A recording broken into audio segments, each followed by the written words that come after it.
இங்கேயும் சில மனிதர்கள் என்கிற புத்தகத்திலே படித்த ஒரு செய்தியை பார்த்து பதறிவிட்டேன். 1928 ஜூலை மாதம் தந்தை பெரியாருக்கு ஒரு தலைவர் கடிதம் எழுதுகிறார். அவர் எழுதுகிறார், அன்புள்ள தலைவர் அவர்களே, சேமகத்திற்கு கோரிக்கை. என் மகன் ஸ்கூல் ஃபைனல் எக்ஸாமில் தேறியிருக்கிறான். இதற்கு பிறகு அவனை படிக்க வைக்க என்னிடம் பணம் இல்லை, வசதி இல்லை.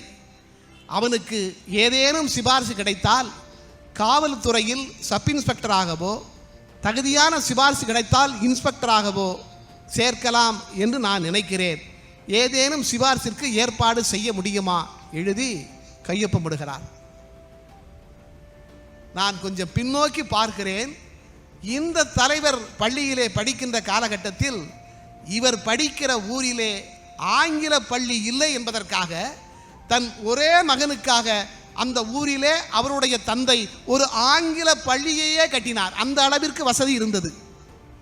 ஆக ஒரு தலைமுறை முடிவதற்குள்ளாகவே எல்லா சொத்துக்களையும் இந்த குடும்பம் தொலைத்து விட்டது.